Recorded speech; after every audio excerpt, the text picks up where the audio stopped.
ডালাসের স্টেডিয়ামে তখনও জ্বলছিল ফ্লাড লাইটের শেষ আলো।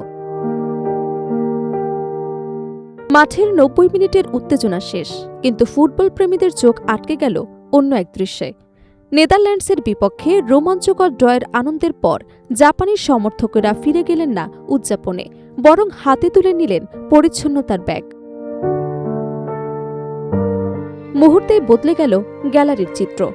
যেখানে অন্যরা রেখে যায় স্মৃতি হিসেবে আবর্জনার স্তূপ, সেখানে জাপানিরা রেখে গেলেন এক অনন্য শিক্ষা। আবারও প্রমাণ হল, ফুটবল শুধু গোলের গল্প নয়, এটি একটি জাতির সংস্কৃতি, শৃঙ্খলা আর মানবিকতার পরিচয়। কিন্তু প্রশ্ন হল, খেলা শেষে জাপানিরা কেন স্টেডিয়াম পরিষ্কার করেন? ডালাস স্টেডিয়ামে রোববার নেদারল্যান্ডসের বিপক্ষে মাঠে নামে জাপান। শুরু থেকে ছিল উত্তেজনা। দুই দলই আক্রমণাত্মক ফুটবল খেলায় দর্শকদের উপহার দেয় দারুণ এক লড়াই। দুইবার পিছিয়ে পড়েও শেষ পর্যন্ত ২-২ গোলে ম্যাচ ড্র করে জাপান।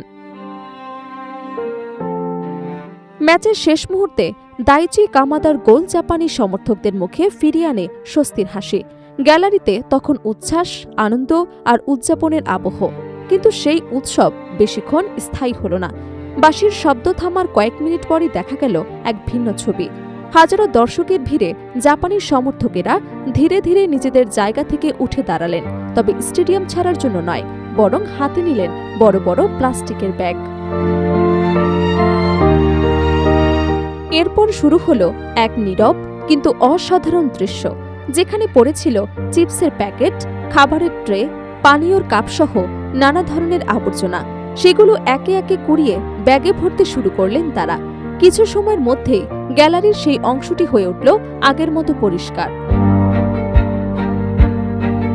বিশ্ব ফুটবলে এই দৃশ্য এখন আর নতুন কিছু নয়। জাপানি সমর্থকেরা বহু বছর ধরে এমন আচরণের মাধ্যমে আলাদা পরিচয় তৈরি করেছেন। ১৯৯৮ সালে ফ্রান্স বিশ্বকাপ থেকে শুরু করে বিভিন্ন আন্তর্জাতিক টুর্নামেন্টে তাদের এই অভ্যাস বারবার প্রশংসিত হয়েছে। দল জিতুক কিংবা হারুক, নিজেদের ম্যাচ হোক কিংবা অন্য কোনো দলের, স্টেডিয়ামের ময়লা পরিষ্কার করে যাওয়া যেন তাদের কাছে এক ধরনের দায়িত্ব। কিন্তু এই সংস্কৃতি হঠাৎই তৈরি হয়নি। এর পেছনে রয়েছে জাপানি সমাজের দীর্ঘদিনের শিক্ষা ও মূল্যবোধ। জাপানি সংস্কৃতিতে একটি জনপ্রিয় প্রবাদ আছে, তাৎসু তোরি এতো নিগোসাজু, যার অর্থ হল পাখি যখন উড়ে যায় সে তার পেছনের জল ঘোলা করে রেখে যায় না। এই চিন্তাধারাই যেন জাপানিদের জীবনযাত্রার অংশ। ছোটবেলা থেকে তাদের শেখানো হয় নিজের কাজের দায়িত্ব নিজেকেই নিতে হবে, অন্য কারোর জন্য সমস্যা তৈরি করা যাবে না। জাপানের অনেক স্কুলে শিশুদের নিয়মিতভাবে নিজেদের শ্রেণীকক্ষ, করিডর এবং আশপাশ পরিষ্কার করার অভ্যাস করানো হয়। সেখানে পরিচ্ছন্নতা শুধু কোনো কর্মীর দায়িত্ব নয়, বরং এটি শিক্ষার একটি অংশ। শৈশবের সেই শিক্ষা বড় হয়ে ফুটবল মাঠেও প্রতিফলিত হয়। হাজারো মানুষের ভিড়েও তারা মনে রাখেন আনন্দ উদযাপনের পাশাপাশি দায়িত্ববোধও গুরুত্বপূর্ণ। অনেকের কাছে এটি হয়তো ছোট্ট একটি বিষয়, কিন্তু ফুটবলের মতো বিশ্বব্যাপী জনপ্রিয় খেলায় এমন ছোট ছোট আচরণই একটি জাতির পরিচয় তুলে ধরে। টেক্সাসের মাটিতে আবারও জাপানি সমর্থকেরা দেখিয়ে দিলেন, সভ্যতা শুধু বড় বড় কথাই নয়, বরং দৈনন্দিন ছোট ছোট কাজের মধ্যে প্রকাশ করা যায়। ফুটবল শুধু ৯০ মিনিটের খেলা নয়, এটি মানুষের সংস্কৃতি, মূল্যবোধ এবং মানসিকতার প্রতিচ্ছবি।